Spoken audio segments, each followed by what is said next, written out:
Haiti. It's the poorest country in the Western Hemisphere, but also one of the most beautiful.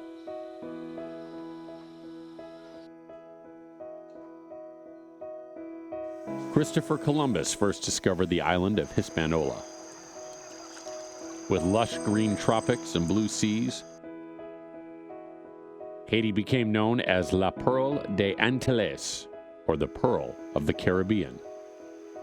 Haiti has a literacy rate of 53%, a per capita income of $600 a year, and a life expectancy of 51. It has a population of 8 million, and 5% control most of the wealth. But behind all of the facts and figures are people. People that have worries and joys just like everyone else. They live under the constant pressure of survival. Haiti is a place where life can be hard, cruel, and unjust. It seems unfair, but it's one of the mysteries to the imbalance of the world.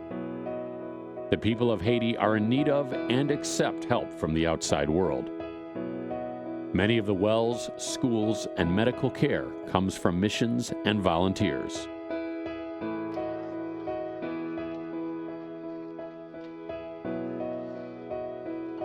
In June of 2011, a missions team from the States hiked up to a mountain village called Plique, where an organization called New Life for Haiti is making connections and hopefully giving this small community a chance for a better life than just existence.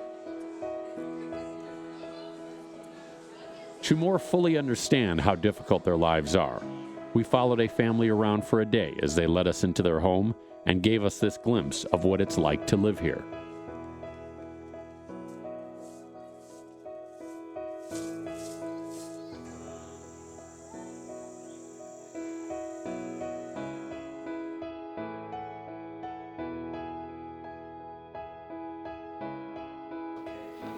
I have 5 children and 1 grandchild that live with me, and 3 children that live in Port-au-Prince.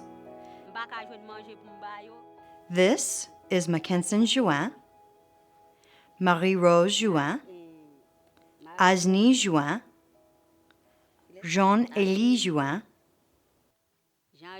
Maquin Juin. This is my house. My husband built it. It has 2 bedrooms and 1 living area in the middle. My house is in need of repair. When it rains, the water enters the house and falls on the children. We do not have a toilet in our house or by our house. We use the area behind our house where there are trees and rocks. My husband died, and he was responsible for everything, doing the garden, going to the market, and now it is hard because he isn't here. Life is difficult without him, and it is sometimes hard to find enough to eat for my family. Our kitchen is outside in front of the house. Sometimes I get food from the garden, and sometimes I don't have anything to go with it. I have no money to buy seasonings, flour, sugar, oil, and things that I need to cook meals. Sometimes there isn't enough food in the garden and the kids are hungry. I wish I could cook 3 meals a day, but there isn't enough food or money to buy food, so we eat 1 large meal a day. Sometimes I have enough food to cook a small amount in the morning for my family. I get the water for my family from a spring.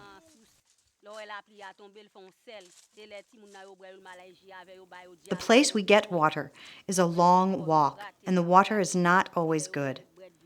Sometimes, when it rains, dirt and mud get in the water, and it gives the children diarrhea and makes them sick. I don't have any way to treat the water, so they get sick. The children go to the spring and carry the water home in 5-gallon buckets and 1-gallon jugs.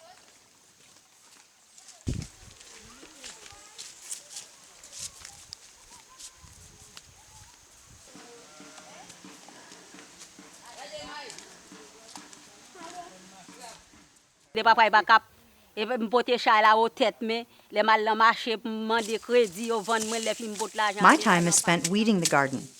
I plant yams, sweet potatoes, corn, beans. The children help me in the garden.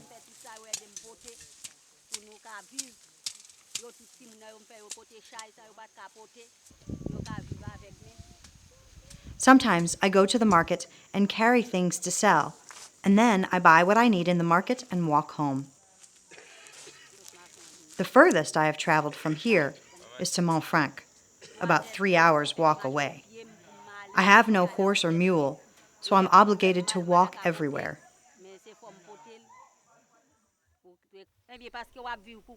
I have a lot of worries. Since I don't have a husband, I have to do everything myself. I don't have enough for my children. I made my small kitchen, but I have to find food, find the wood. I have to do the things my husband would do.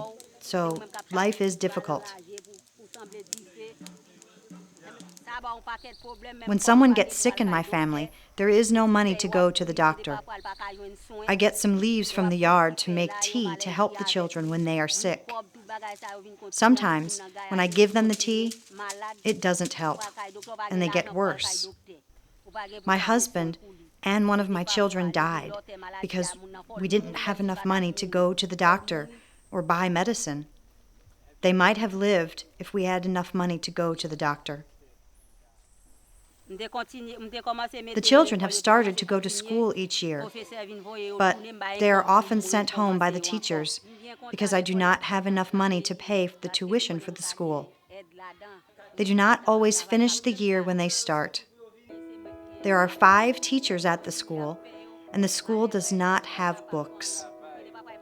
I am happy to have a new school being built here because there are no schools available other than the church building. T.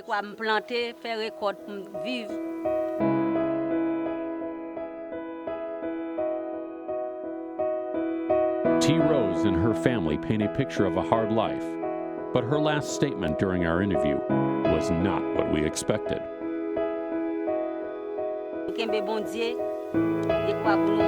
I have a lot of joy because of my children.